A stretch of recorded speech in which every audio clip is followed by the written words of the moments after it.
power. All right. Well, as we said at the beginning of the program today, we have more questions than we have time for answers on nuclear power, it being only about 30 hours ago now that the coalition showed its hand with this policy. But let's get through what we can with Liberal frontbencher, including someone with shadow responsibility for science, as it turns out, Paul Fletcher. He joins us now from Sydney. Paul, welcome back to the program. It's hard to go past nuclear, so let's launch straight into it. Some Liberal colleagues of yours today, Rowan Ramsey among them, made it clear that holding back costings was a deliberate decision yesterday, so people had a chance to digest the 7 selected sites. Can you confirm it's not that the figures haven't been prepared, it's that the information was in fact held back for tactical purposes? That's why we don't have the costings? Well, what I can confirm is that the coalition's been going through a measured, careful, detailed process of developing our policy in relation to nuclear power, including extensive overseas visits and studies and work. And of course that's been key to the approach of identifying that the preferred locations are places which have or have recently had existing coal-fired power stations, because that means, number one, there's available water for cooling. Number two, there's a workforce with skills and aptitude in energy. And number three, critically, connected to transmission lines, which means that when you build a new power plant there, you don't need to be building new transmission lines compared to Labor's plan, which involves 28,000 kilometres of new transmission lines all across the country, poles and wires everywhere. That'll be a very long, cumbersome, expensive process. Now, will we have more to say about the economics of this? Yes, we will. But what we wanted to do was demonstrate to the Australian people the very careful thinking that's gone into the prospective locations.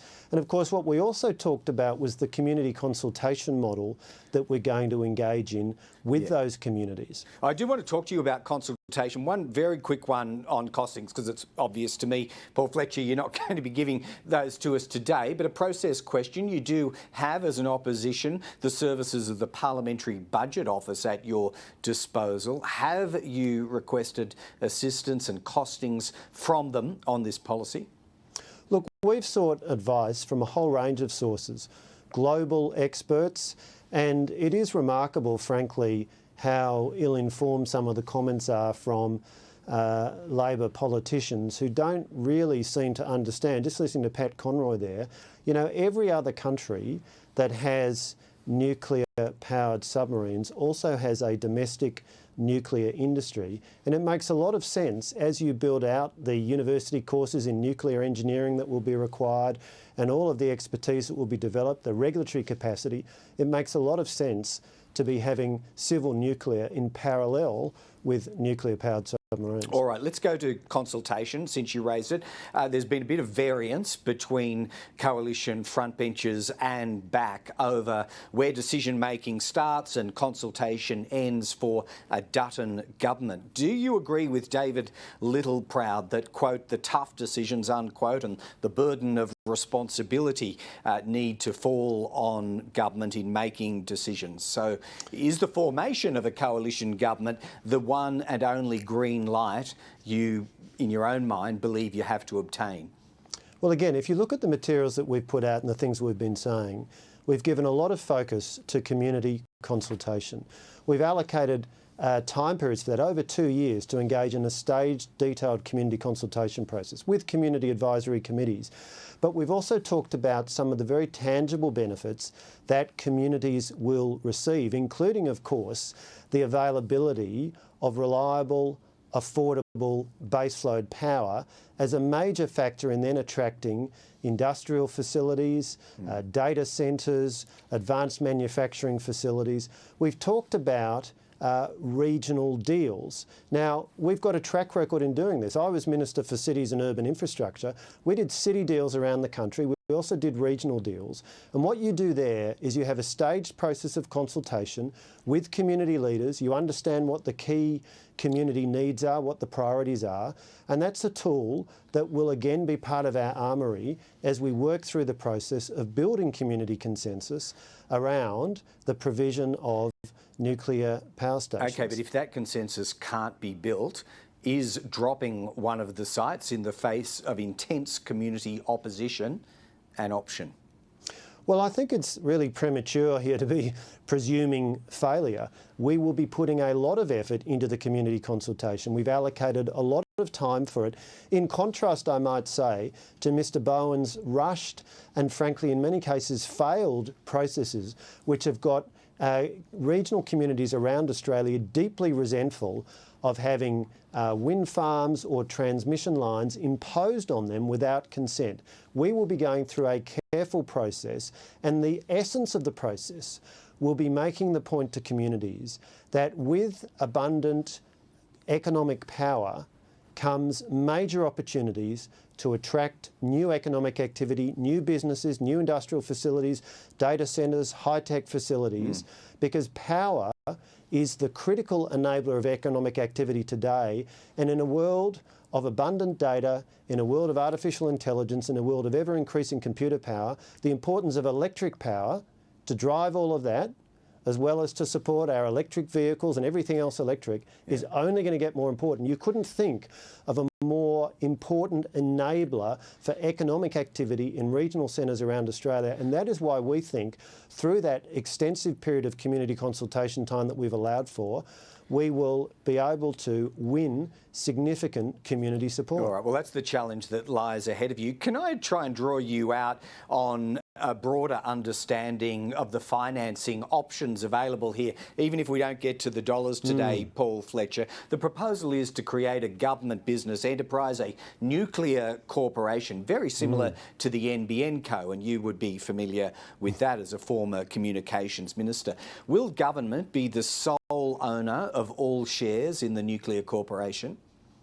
Well, you're right. I am certainly very familiar with the NBN model, which, as you rightly say, has government owning 100% of the shares, although I might also make the point it was then able to go to the private sector debt market and raise around 30 billion in debt, over 20 billion I should say, but many billions in debt, and then also of course over time to repay that debt out of the revenues that were generated from the business.